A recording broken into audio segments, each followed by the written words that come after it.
Good morning, St. Thomas family.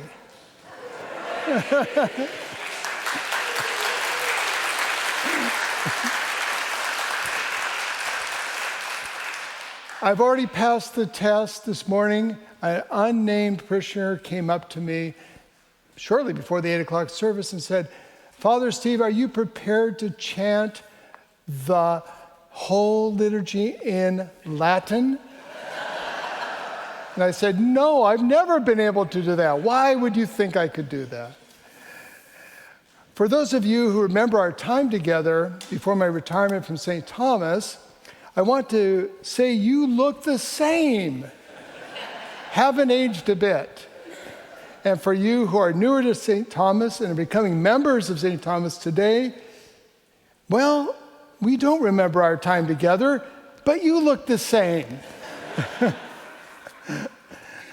Just last Sunday, we celebrated All Saints' Day, and I see it as a season, not just a day. And today is special because it is the reunion of saints. Now, we can debate about what a saint is, and actually Father Edmund did a great job talking about sainthood last time. I haven't been nominated yet, but I'm hopeful, and I am grateful to Mother Liz for inviting me back and taking this risk. You know, retired clergy are notorious for saying outrageous things from the pulpit. And actually, this gospel lesson is a little outrageous, and I'll get to that in a moment. But anyway, today we celebrate all those folks in our lives that continue. You know, I want you to think of the season of the Communion of Saints as an ongoing process in which we hold each other and we shape each other and we support each other no matter how far flung we happen to be. And by the way, there's a lot of St. Thomas diaspora on Bainbridge Island. Before you jump over there, just know there's really a struggle with the ferries. Okay.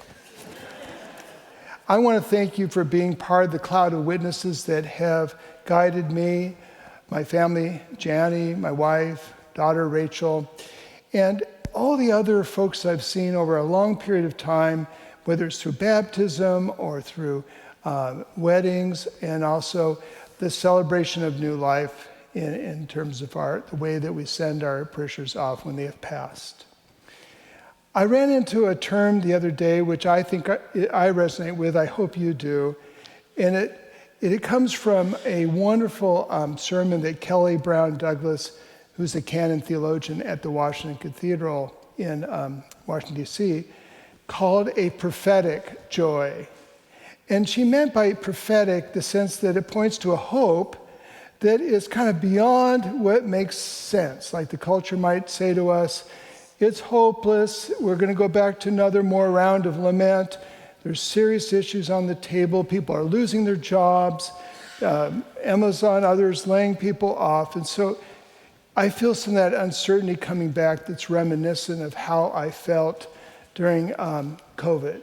Different stressors, but that uncertainty, like what can we count on? What kind of prayers do we offer, and will they get answered even? So she spoke about prophetic like swimming against the stream. Some of you might remember a long time ago there was this poster, you know, it was like a blue school of fish going one direction and there was one red fish going the other direction.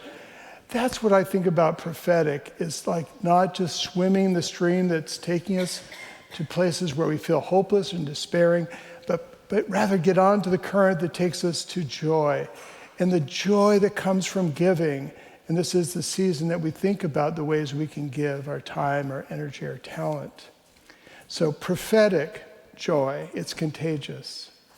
So despite all of this angst, you know, it's crazy to think of thousands of working Americans without a paycheck and millions of folks who are struggling to get enough food, can't work, or disabled. This is all crazy, and I get it. But yet there's a prophetic joy that we can step in, and it's connected to the strength of our believing and in swimming in the current of resurrection thinking. When I was, I feel like now it's like, okay, he's going to unpack everything that happened during the COVID era. No, I'm not going to do that. But I'm going to say that there was a time that I felt, and I think some of you did as well, we weren't children of the resurrection. We were children of the wilderness, trying to survive, community, not being certain, not having access to folks. It was just something. And so right now, I think this is the hope that what I hear in this gospel lesson is the resurrection is everything.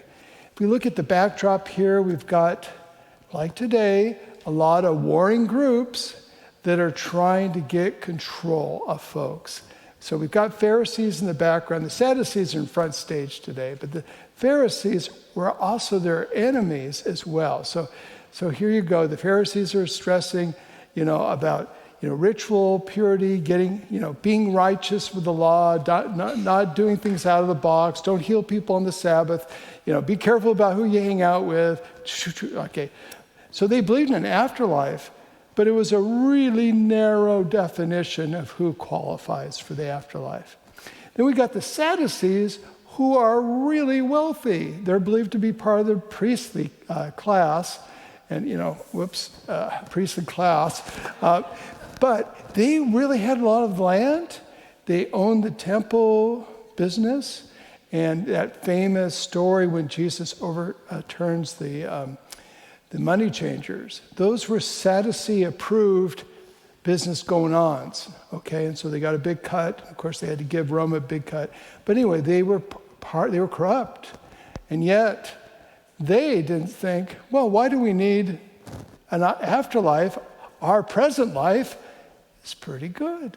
It's pretty good. Now, here's the stage. They meet Jesus. Now, Jesus represents a new party, the witness to the resurrection party. He's not a Pharisee, he's not a Sadducee, nor does he want to be. And he talks about the afterlife, but it's in the context of a game here. It's kind of a scam. Think about this. Sadducees, they don't believe in a resurrection, and yet they put a story out there that presumes a belief in the afterlife. Oh, what happens, when a wife has all these men, they're not all together, I get, serial. And so it's absurd, right? And then I was talking to someone who was thinking, well, what's more absurd, a man trying to have 7 wives during a lifetime and enduring that, or a woman enduring 7 husbands in a lifetime? I'll let you vote on what that is. But here he is. The Sadducees don't even believe in the afterlife, and yet they're posing this hypothetical about the afterlife. Okay, so there's one problem. The other problem is just how simply absurd it is to think that this is all there is, just this life. And if we only think that it's just this life, then where's accountability, for example, for actions? Or where is the peace that comes from participating in something much larger than yourself? Sadducees had a good thing going. They knew it. We don't need an afterlife. Everything's good right now. So here Jesus, again, sees the getting kind of pinned down. The Pharisees are quiet in this moment. They're lurking in the background. They know that the only thing they have in common with the Sadducees is they know that Jesus has to go.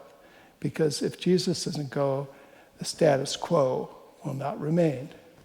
So Jesus then comes back and says a zinger, which probably blew a few people away. There is, by the way, no marriage in the afterlife. That was a zinger. And what I think about is, again, what is the purpose of intimacy? What is the purpose of deep friendship? What is the purpose spiritually of marriage? It is to help us become more like Christ in the way we love, not just our partner, but we learn there how to love more broadly, including the stranger. We need to have a pathway. Sometimes people don't feel like they're called to married, and be married, or that's fine. But we're all called to be in some kind of community where there's some accountability, much love, and challenge to grow. And so That's another sermon about spiritual purposes of marriage, and I will just bookmark that. But that was a powerful thing that was said in that gospel message. But then at the end, Jesus is not going to give up, easily on this argument. He said, by the way, Sadducees, you only believe in the first 5 books of the Old Testament, the Pentateuch. But guess what? Even Moses there talks about the patriarchs living beyond death. So there you go. It's still there and you can't escape it. So where does this leave us? 65% of Americans believe in a bodily resurrection. I wonder how many believe that Jesus and his resurrection is the source that brings us together here in this community. Every Sunday is a feast of the resurrection. I do not think it's heresy to even say that even during Lent, I'll look over here to Rector, even during Lent, right, Sunday is still a feast of the resurrection.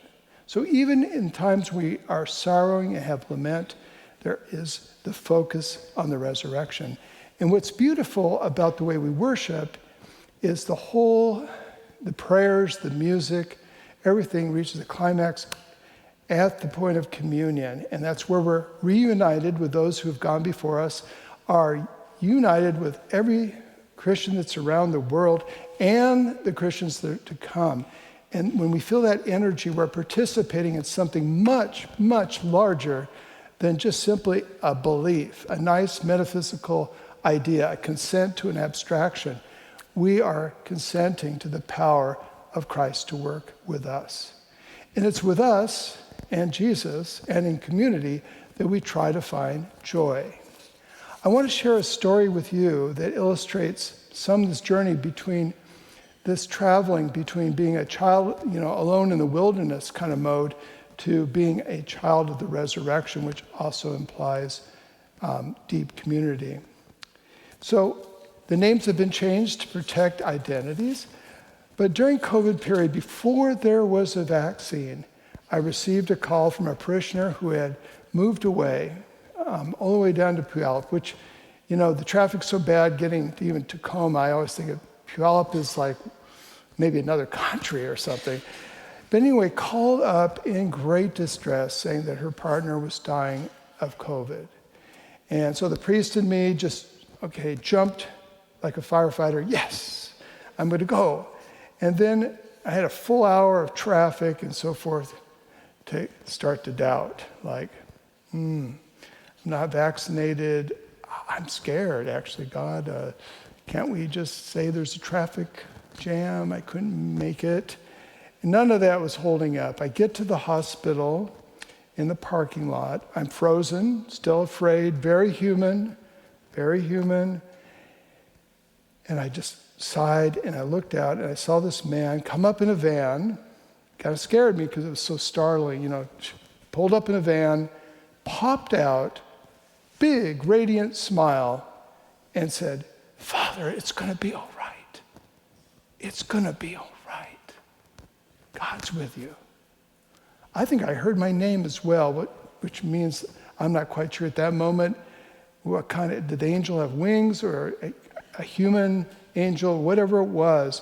And I was freed up in a way that I had never experienced, and even started to say to God, help me to serve until I can find the joy. Thank you for delivering from fear and anxiety. And that's what I was trying to say. Each floor, I went up the hospital, and when I went in, I saw this beautiful cadre of nurses and doctors, very compassionate, completely, their surgical garb, the masks, the shields. Okay, I'm feeling anxious again. It's going to be all right, Father.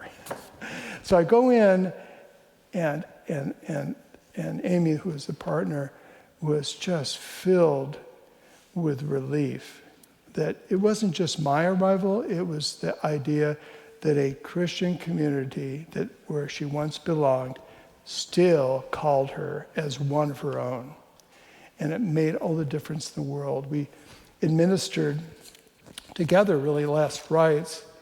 And interestingly, today's lesson from the Hebrew Scriptures, from Job, is actually one of the important prayers that we offer in our prayer book for prayers for the dead, and I would say for the celebration of new life liturgy.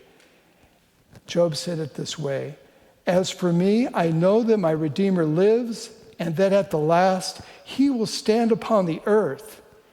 After my awakening, God will raise me up, and in my body I shall see God. I myself shall see, and my eyes behold him, who is my friend and not a stranger." And so, St. Thomas family, I share this story with you in celebration of the resurrection and our communion as saints. Someone said, "Well, Steve, you've left for Bainbridge Island. Did you find a castle and do you have a moat?" I said, "No, we are surrounded by water, but Kitsap County has problems too and opportunities for service. So we can't run away, but let's run towards the resurrection." This is a communal opportunity to get fed and then go out to serve.